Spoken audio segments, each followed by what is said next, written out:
오늘은 성령의 사람이라는 제목으로 함께 은혜를 나누도록 하겠습니다. 어떤 사람이 성령의 사람인가? 자, 결론적으로 먼저 여러분에게 전달을 한다면 믿음의 사람이 성령의 사람입니다.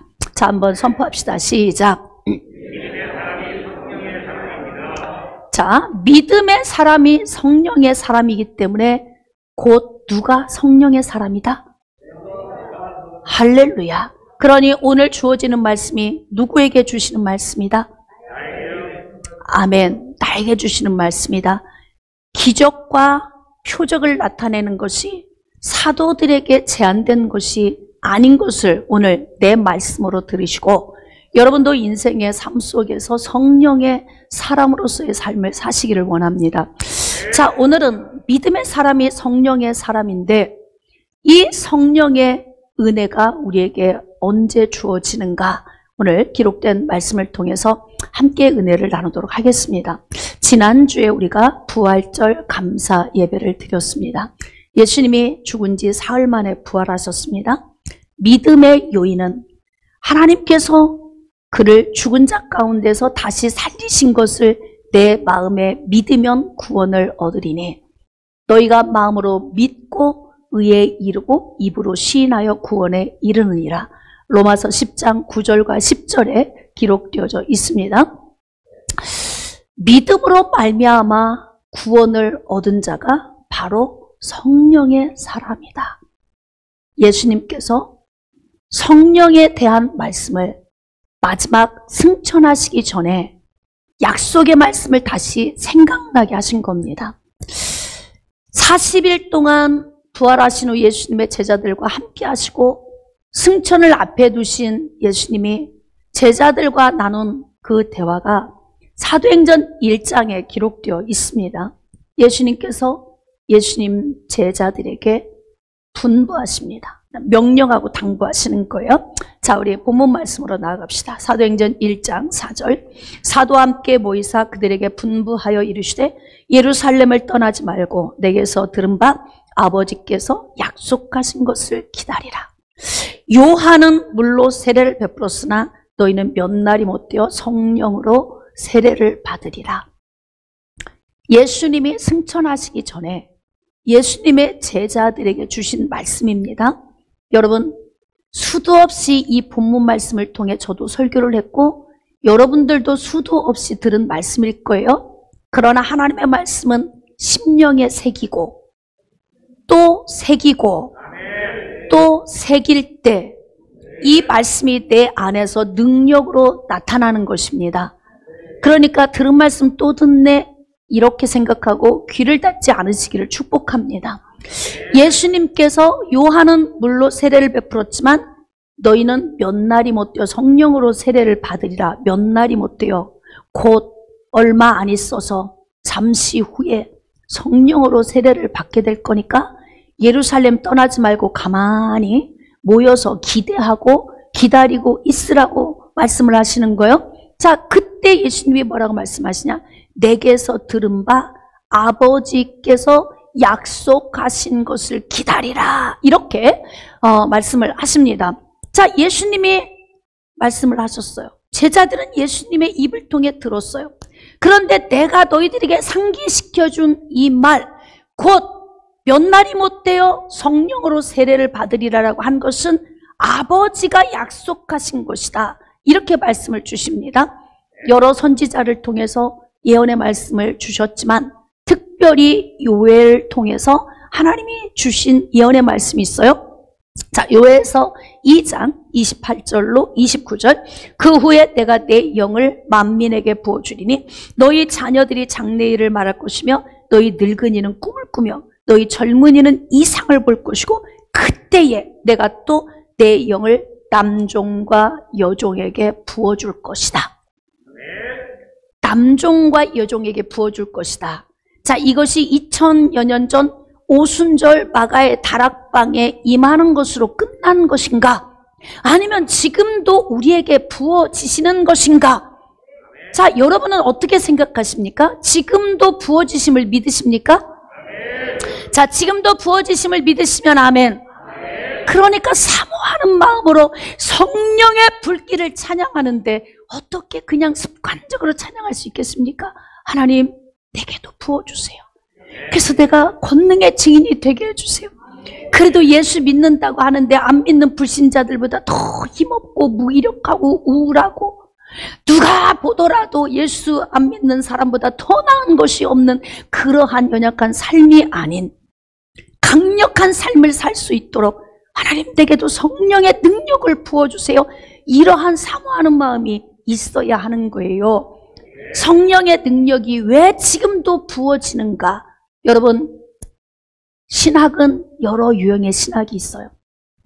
어느 신학교를 가면 성령의 역사는 초대교회 때 끝났다.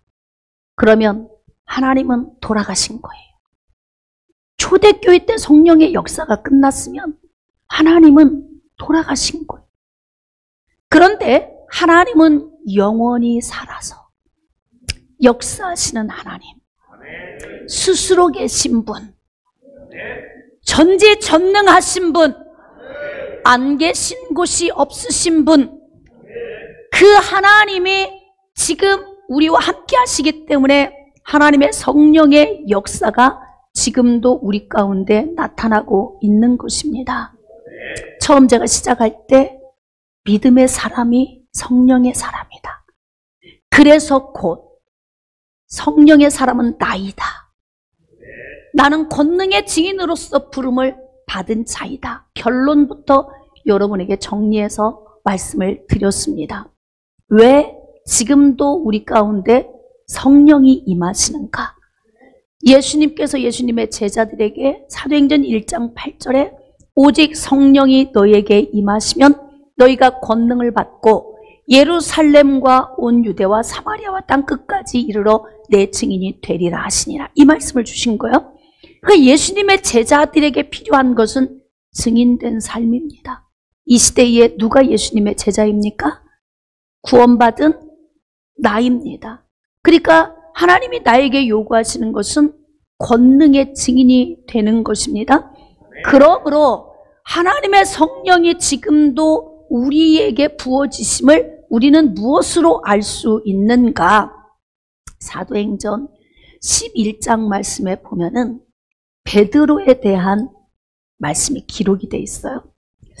베드로가 환상 중에 하나님께서 보여주신 것을 쫓아 이방인 고넬료의 가정에 가서 복음을 증거했습니다. 그랬는데 이 사건이 유대에 있는 형제들에게 문제가 된 거예요. 왜? 선민인 이스라엘에게만 특권으로 주어진 줄 알았던 이 은혜가 이방인에게도 증거되는 것을 보면서 이들이 견딜 수 없는 거예요. 그래서 이방인에게 가서 복음을 증거했던 베드로를 비난하기 시작합니다. 그러니까 베드로가 예루살렘으로 와서 자기 자신에 대한 해명, 즉 변호를 하는 거예요. 당신들이 나를 비난하고 힐난하지만 내 말을 들으라. 내가 욥바 시에서 비몽사몽 중 기도하고 있는데 환상이 하나 나에게 보였다. 하늘에서부터 내 귀를 매달은 보자기 같은 그릇이 내려오는데 그 그릇을 가만히 쳐다봤더니 그 안에 땅에 있는 네 발 달린 것, 들짐승, 기는 것, 나는 것이 그 안에 있더라. 내가 그것을 바라보고 있는데 내 위에서 음성이 들리더라. 베드로야, 일어나 잡아 먹으라. 근데 내가 이렇게 항변했다고 이야기를 하는 거예요. 나는 속되거나 깨끗하지 않은 것을 먹은 적이 없습니다. 그러니까 나는 먹을 수가 없습니다. 거부했더니 다시 음성이 들리는데 내가 깨끗하게 한 것을 속되다고 하지 말아라.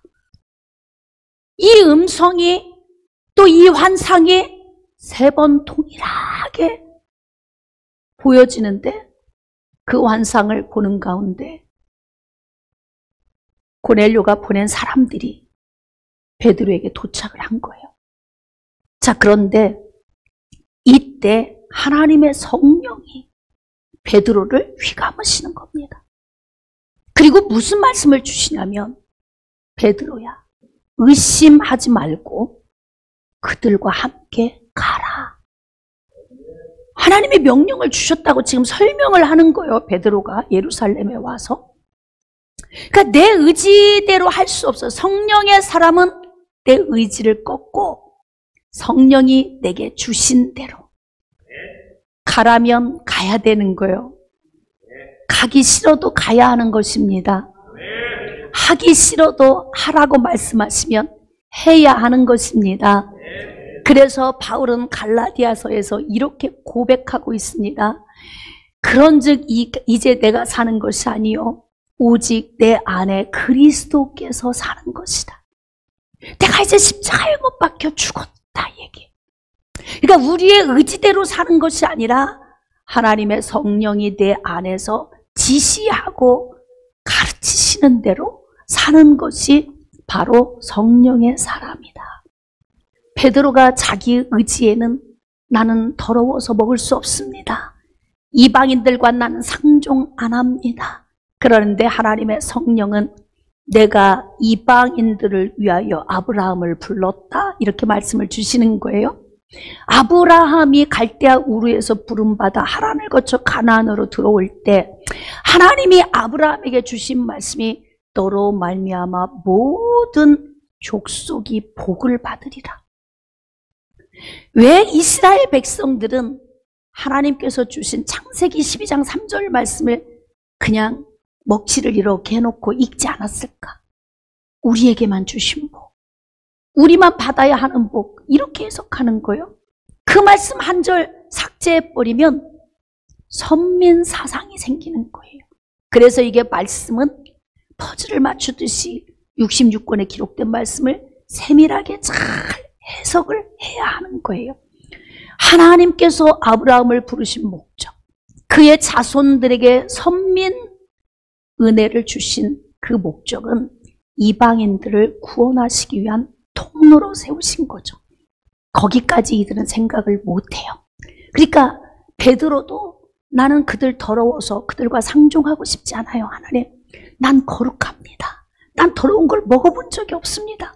그리고 선민 사상에 베드로도 빠져 있었던 거죠. 그런데 하나님의 성령이 의심하지 말고 가 이렇게 명령하니까 거부할 수 없는, 저항할 수 없었던, 할렐루야. 그래서 거부하지 못하고 저항할 수 없었던 베드로가 고넬료의 가정에 가게 된 거예요. 고넬료의 가정에 도착을 해서 예수 그리스도의 죽으심과 부활에 대한 복음을 전하기 시작을 합니다. 자, 그런데 말을 시작할 때에 하나님의 성령이 그들에게 임하셨다는 거예요. 처음 우리가 예수 그리스도를 믿을 때에 주신 것과 같은 선물을 그들에게도 부어주셨느니라. 근데 그때 베드로의 마음속에서 어떤 생각이 들었냐면 예수님의 말씀이 생각이 난 거예요. 어떤 말씀이? 요한은 물로 세례를 베풀었지만 너희는 몇 날이 못 되어 성령으로 세례를 받으리라. 그 일이 가장 먼저 어디에서 일어난 거예요? 오순절 마가의 다락방에서 일어났습니다. 그런데 그 일이 거기서 끝난 게 아니에요. 성령이 강림하신 이후에 그때부터 성령은 영혼 구원을 위하여 세워진 그 예정된 자리에 하나님의 성령이 부어지기 시작하는 겁니다. 깨달아지시면 아멘. 그러니까 오순절 마가의 다락방에 임하셨던 성령의 불이 고넬료의 가정에 막 쏟아 부어지는 거예요. 이때 베드로가 깨달은 것이 뭐냐면 몇 날이 못 되어 성령으로 세례를 받으리라. 그래서 땅끝까지 성령이 임하고 계십니다. 지금 우리 가운데도 임하십니다. 몇 날이 못 되어 곧 임하실 것입니다. 하나님의 성령은 지금도 우리 가운데 임하고 계십니다. 할렐루야. 그러기 때문에 하나님의 성령이 하시는 일, 내가 누구이기에 하나님을 능히 막을 수 있겠느냐? 베드로가 이야기합니다. 그러니까 다 항복이죠.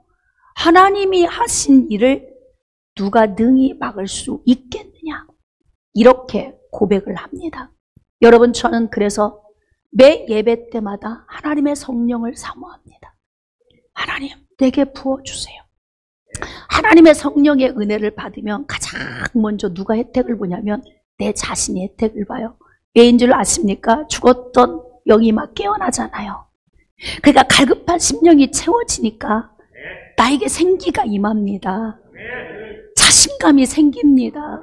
담대해집니다. 불행이 거치고 행복해집니다. 우울함과 무기력증이 떠나갑니다. 주의 권능이 임합니다. 가장 먼저 누가 혜택을 받습니까? 내가 혜택을 받는 거예요.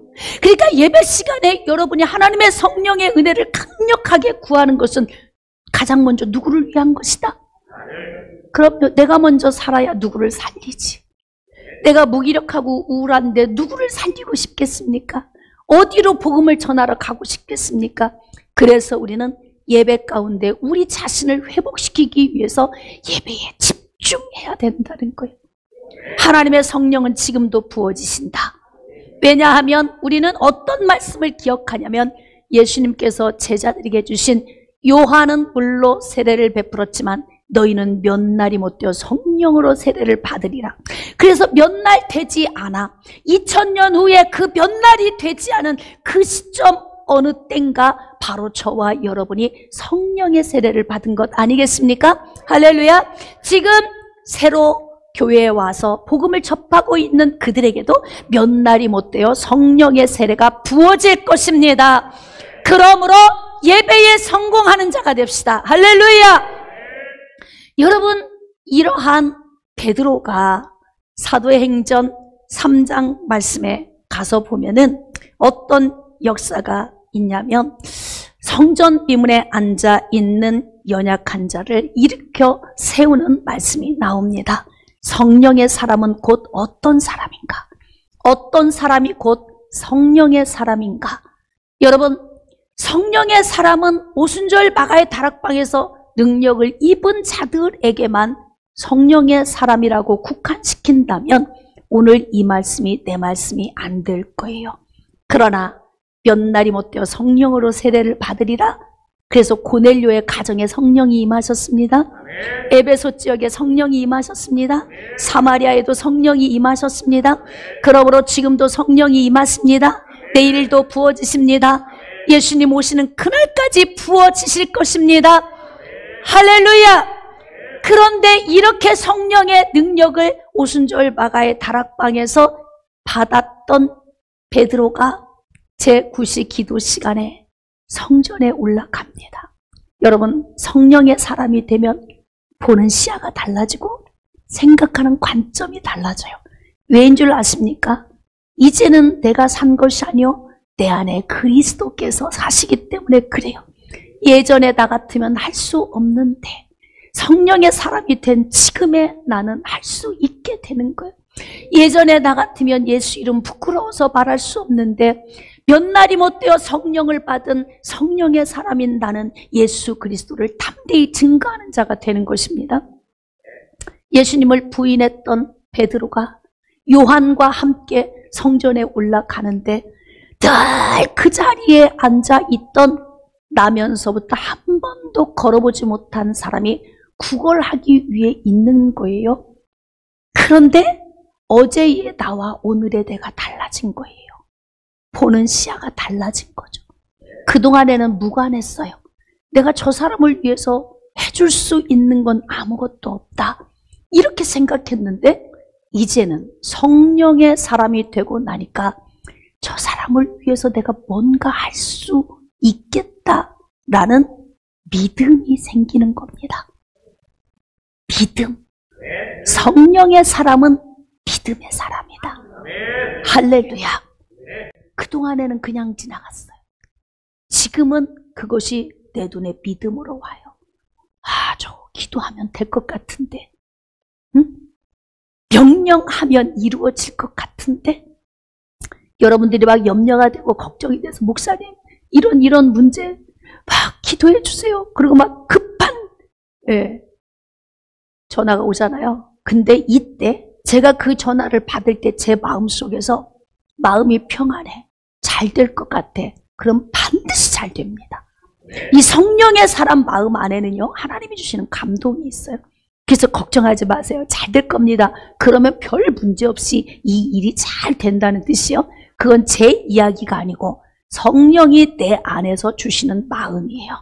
그러니까 성령을 받기 전에는 예수님을 부인했던 베드로가 성령을 받고 난 후에 성령의 사람이 되고 나니까 지나가는데 이게 시선이 눈 안에 들어와. 뭔가 될 것 같아. 내가 예수 이름으로 선포하면 저 사람이 일어나 걷기도 하고 뛰기도 하고 하나님을 찬미할 것 같은 그런 믿음이 내 안에 생기는 거예요. 그러니까 베드로가 그 걷지 못한 자를 향해서 주목하고 쳐다보는 겁니다. 자, 그리고 난 다음에 베드로가 선포합니다. 은과 금은 내게 없거니와 내게 있는 것으로 내게 주노니 곧 나사렛 예수 그리스도의 이름으로 일어나 걸으라. 이게 지금 베드로 이야기죠. 그리고 성전 비문에 앉아있는 사람에게 선포되는 거죠. 그러니까 아멘 소리가 그렇게밖에 안 나오지. 지금 여러분의 심령이 한 번도 걷지 못한 자처럼 주저앉아 있는 영혼이 있을 수 있어요. 우울하고 좌절되고 하나님 난 현실에서 지금 너무 힘들어요. 지금 아이들 시험 기간이거든요. 우리 아이가 이런 얘기를 해요. 엄마, 어른들 말씀 들어보면 공부가 제일 쉽다고 하던데 응? 너무 힘들어요 공부가. 에? 그러니까 인생을 오래 많이 살아본 사람들은 정말 힘든 일을 많이 겪으니까 그래도 공부할 때가 제일 편하고 좋았다. 근데도 본인 스스로는 그게 너무 힘들다는 거예요. 그럼 제가 이야기하죠. 가서 돈 벌어봐. 누구는 2달 만에 직장에서 그냥 나왔대. 왜? 너무 센 사장님 만나가지고 견디다 못해 그냥 두고 나왔대. 돈 버는 게 쉬운 일이 아니야. 공부는 네가 혼자 알아서 하면 되지만 돈 버는 일은 둘이 부대껴야 되는 문제야. 그러니까 지금 공부하는 사람도 힘들고 좌절될 수 있고 직장 생활하는 사람도 돈 버는 것이 왜 이렇게 힘들어? 나 포기하고 싶어. 그만두고 싶어. 근데 그거 넘어서야 돼. 안 힘든 일이 없어요. 인정받을 때까지 거기서 이겨내야 되는 거예요. 근데 오늘 주님 앞에 나왔을 때 하나님 저 너무 힘들어요. 나 막 포기하고 싶어요. 내려놓고 싶어요. 이런 마음이 있을 수 있잖아요. 그런 힘겨운 그런 마음을 가지고 올 수 있는데 중요한 건 성령의 능력이 내 안에 임하면 이길 수 있는 힘을 주시는 거예요. 그 성령의 사람은 다를 수밖에 없어. 성령의 사람은 다른 삶을 사는 거예요. 이전의 삶과 똑같은 삶을 살면서 내가 성령의 사람입니다. 그럼 그건 거짓된 거예요. 성령의 사람은 반드시 달라집니다. 시야가 달라. 그러니까 베드로가 그를 바라보고 믿음으로 선포한 거예요. 여러분 입술로 아멘 하시고 그 말씀이 내 말씀으로 적용되기를 소망합니다. 그러면 오늘 여러분이 한 번도 걸어보지 못한 상태의 심령의 상태, 육신의 연약함, 삶의 문제, 그 문제에서 딛고 일어서는 은혜가 있을 줄 믿습니다. 근데 그 선포의 말씀이 성령의 능력의 역사와 함께 그의 발과 발목에 힘을 얻고 일어나 걷기도 하고 뛰게 하는 역사를 나타내신 거예요. 저는 이러한 역사를 사역 현장에서 수도 없이 많이 경험했어요. 저도 놀래요. 이게 뭐지? 난 아무것도 아닌데. 인간에게 무슨 능력이 있어요? 그런데 하나님이 하시는 일을 저도 보면서 제가 놀라는 거예요. 여러분도 놀라셔야 돼요. 하나님의 영이, 치료의 광선이 우리 가운데 임하셔서 한 번도 걸어본 적이 없는 사람의 굳어있는 관절, 연골, 인대, 힙줄, 근육, 신경, 조직, 세포, 혈관, 이 모든 기능을 만지셔서 정상이 되게 하시는 이 하나님의 역사, 이 역사가 오늘 우리에게 임하실 줄 믿습니다. 마비된 심령이 살아나기를 축복합니다. 오늘 무기력한 심령이 회복되기를 축복합니다. 포기하고 싶었던 심령이 다시 해보자, 할 수 있다, 하면 된다, 해보자, 하나님 이겨낼 수 있는 힘을 주세요. 공부가 지금 하는 사람은 제일 힘들어요. 직장 다니는 사람은 직장 다니는 일이 제일 힘들고, 부모는 자식 키우는 일이 제일 힘들고, 모든 사람에게 자기가 지고 가야 할 분량이 있어요. 나 혼자만 힘든 게 아니에요. 그런데 중요한 건 성령의 능력이 임하시면 내가 권능을 받고, 이 권능이 무엇을 의미합니까? 담대함, 힘, 능력. 그러므로 성령이 임하시면 이길 수 있는 힘이 되는 거예요. 문제가 안 오는 게 아니에요. 반드시 와. 죄인들끼리 어우러져 사는 삶 속에서는 늘 울어야 하는 많은 문제들이 있어요. 그런데 그 눈물 가운데서도 그래, 할 수 있다, 하면 된다, 해보자, 한번 뚫고 나가보자, 이겨보자.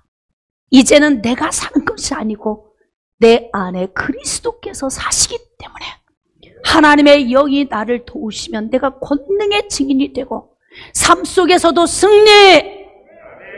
할렐루야. 이러한 은혜가 우리 가운데 있음을 믿고 나가야 되는 거예요. 성경을 읽을 때 성경에 기록된 인물들의 이야기라고 생각하면 우리의 신앙은 성장되지 않습니다. 회복되지 않아요. 매일 그 자리에서 맴도는 거예요. 그러나 이 말씀은 내 말씀. 베드로는 곧다, 요한은 곧다, 성전 미문에 앉아있던 한 번도 걸어보지 못한 그 사람이 바로다. 그래서 그 기적의 은혜가 바로 이 시간 누구에게 임하시는 것입니까? 할렐루야. 화상 예배를 드리고 계신 여러분들에게 그런 은혜가 임하실 줄 믿습니다. 우리 상법 안수 집사님 벌떡 일어나시기를 축복합니다. 우리 그 인생 디자인 학교를 운영하고 있는 우리 한만정 집사님, 지역이 멀리 떨어져 있어서 나올 수 없지만 인천 광명교회를 섬기고 계신 집사님의 삶이 이러한 놀라운 기적의 은혜가 있기를 원합니다. 지난주에 우리 하동식 집사님이 또 인천 광민교회에 또 이렇게 가입을 하시고 등록을 하셨어요. 주님의 이름으로 축복을 합니다. 또 울산에서 코로나로 지금 막 힘들어 몸부림치고 있는 우리 홍혜옥 성도님, 일어날 줄 믿습니다. 하나님의 능력이 임하심을 믿습니다. 우리 각 곳 처소에서 지금 이 예배를 드리고 있는 우리 모든 지체들의 인생의 삶이 이렇게 회복될 줄 믿습니다. 사랑하는 성도 여러분, 성령의 사람은 어떤 사람인가? 성령의 사람은 믿음의 사람입니다. 믿음이 일하게 하십시오. 바로 여러분의 믿음이 일을 한다면 여러분은 성령의 사람인 것입니다. 이렇게 성전 비문에 앉아 있는 그를 향해서 내게 있는 모든 것으로 내게 주노니 곧 나사렛 예수 그리스도의 이름으로 일어나 걸어라. 그랬더니 그의 발과 발목에 힘을 하나님이 주셔서 걷게 되었다. 이런 말씀이 기록되어 있습니다. 여러분, 세상에 이런 능력을 나타냈으니 얼마나 이제 인기가 좋아지겠습니까? 사람들이 그들 중심으로 많은 사람들이 모여들겠죠. 자, 이때 모인 무리들에게 능력을 나타낸 통로로 쓰임받은 베드로가 하는 이야기를 좀 잘 한번 들어봅시다. 사도행전 3장 11절. 베드로가 이것을 보고 백성에게 말하되 이스라엘 사람들아, 이 일을 왜 놀랍게 여기느냐? 우리 개인의 권능과 경건으로 이 사람을 걷게 한 것처럼 왜 우리를 주목하느냐? 우리는 아무것도 아니에요. 하나님의 성령이 보여주셔서 고넬료의 집에 갔어요. 가서 전했더니 성령이 임하셨어요. 그들에게 구원의 은혜를 주셨어요. 내가 누구이기에 하나님의 하시는 일을 능히 맡겠느냐? 태어나면서부터 한 번도 걸어보지 못한 것 같은 그러한 심령의 연약한, 삶의 연약한, 영적으로 연약한 자들에게 일하시는 하나님을 내가 누구이기에 능히 막을 수 있겠느냐? 믿음으로 아멘 하시기 바랍니다. 오늘 여러분의 영혼이 회복되어지기를 주님의 이름으로 축복합니다. 그 힘겨운 마음을 도로 가지고 돌아가지 마세요. 주님께 맡기고 가세요. 그리고 하나님의 성령의 은혜를 구하십시오. 이렇게 통로로 쓰임받은 베드로의 고백이 나 아니야. 성령이 하셨어. 이게 바로 성령의 사람의 특징입니다. 자기를 높이지 않습니다. 자기가 대접받지 않습니다. 자기의 이익과 목적을 위하여 일하지 않습니다. 그러면 성령의 사람은 무엇을 위하여 일하느냐? 하나님의 나라를 위하여 일합니다. 하나님의 나라를 위하여 일하는 사람은 때가 없어. 오직 예수님. 오직 예수님만이 영광 받으시기를 원하시는 거예요. 이 모습이 바로 성령의 사람인 것입니다. 베드로는 마지막 숨을 거둘 때에 예수님이 십자가를 지시고 죽으셨는데 내가 어떻게 감히 예수님이 지신 십자가를 바르게 지고 내가 갈 수 있느냐. 그래서 마지막 순교 당할 때 나를 거꾸로 못 박아라. 그래서 이 베드로는 십자가에 거꾸로 매달려 순교당했다. 여러분은 어떠십니까? 성령의 사람은 교만하지 않습니다. 성령의 사람은 자기를 드러내지 않습니다. 성령의 사람은 오직 그의 나라와 의를 위하여 일을 합니다. 왜냐하면 하나님이 하시는 일을 어찌 우리가 능히 막을 수 있겠습니까? 베드로의 이 고백이 오늘 우리 심령으로 와야 돼. 그래서 우리 심령 안에서 성령의 능력이 살아서 움직여야 돼. 이때 여러분의 심령이 살아나는 거예요. 습관처럼 예배드리고 갔는데 변화가 없다. 습관 때문에 그런 거예요. 교회 나올 때 바르다처럼 그렇게 살지 마세요. 예배 가운데로 나오세요. 할렐루야. 구역 식사는 국하고 김치 하나면 돼요. 거기다 에너지 너무 쏟지 마세요. 난 제발 여러분에게 당부드립니다. 주일 와서 한 끼 먹는 식사에 너무 많은 에너지를 쏟지 마세요. 난 여러분들이 회복해서 한 주간 성령의 능력 안에서 힘을 얻고 살았으면 좋겠다. 오직 그 마음 하나예요. 할렐루야. 이렇게 베드로가 나를 주목하지 말라. 성령이 하신 것이다. 그러니까 교회 안에 단상에 서서 자기가 하나님인 것처럼 이야기하는 사람은 성령의 사람이 될 수 없는 거예요. 깨달아지시면 아멘. 성령은 자기를 자랑하지 않게 합니다. 성령은 온유한 사람을 만드는 거예요. 성령은 오래 참게 하십니다. 성령은 긍휼과 자비를 베푸는 사람이 되게 하는 거예요. 베드로가 멋져졌죠. 예수님을 부인했던 베드로가 이렇게 멋있어졌어요. 닮아야 됩니다. 그 이름을 믿음으로, 그 이름이 너희가 보고하는 이 사람을 성하게 했다. 예수로 말미암아 난 믿음이 너희 모든 사람 앞에서 이같이 완전히 낫게 하였느니라. 자, 여기서 영적 원리를 좀 봅시다. 성령의 사람은 믿음으로 일하는 사람이에요. 세상 사람은 이해를 못해요. 제가 에클레시아 카페에서 앞치마를 입고 있으면 주변에 있는 많은 목회자들이 이렇게 이야기합니다. 교회가 어려우신가 보죠? 힘드신가 보죠? No, 아니에요. 어렵지 않아요. 힘들지 않습니다. 그러나 제가 그렇게 순종하는 이유는 하나님의 명령이기 때문에 하는 거예요. 언제까지일지 저는 몰라요. 그러나 하나님, 바닥까지 엎드리라면 바닥까지 내려가겠습니다. 그보다 더한 음부까지라도 내려가라고 한다면 저는 그렇게 할 것입니다. 그 대신 하나님이 이렇게 요구하실 때는 반드시 뭔가 보상을 준비해 놓고 늘 이렇게 명령하시는 방식을 제가 알기 때문에 하나님의 뜻을 쫓아 가는 거예요. 성령의 사람은 믿음으로 바라보는 거예요. 성령의 사람은 믿음을 적용하고 사는 것입니다. 베드로가 이야기하죠. 그 이름을 믿음으로. 그 이름이 너희가 알고 보는 이 사람을 성하게 하였느니라. 그러니까 성령의 사람은 믿음의 사람인 것이고 믿음의 사람은 성령의 사람인 거예요. 여러분, 우리가 언제 믿음의 사람이 됩니까? 에베소서 2장 8절 말씀 한 절만 이 말씀을 보고 좀 정리를 하겠습니다.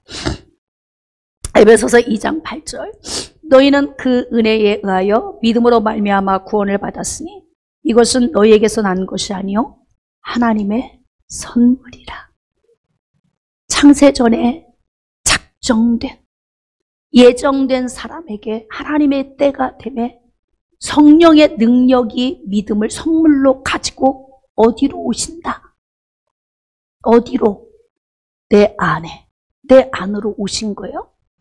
그러면 이 믿음을 삶에 적용하며 사는 사람이 어떤 사람이냐면 성령의 사람인 거예요.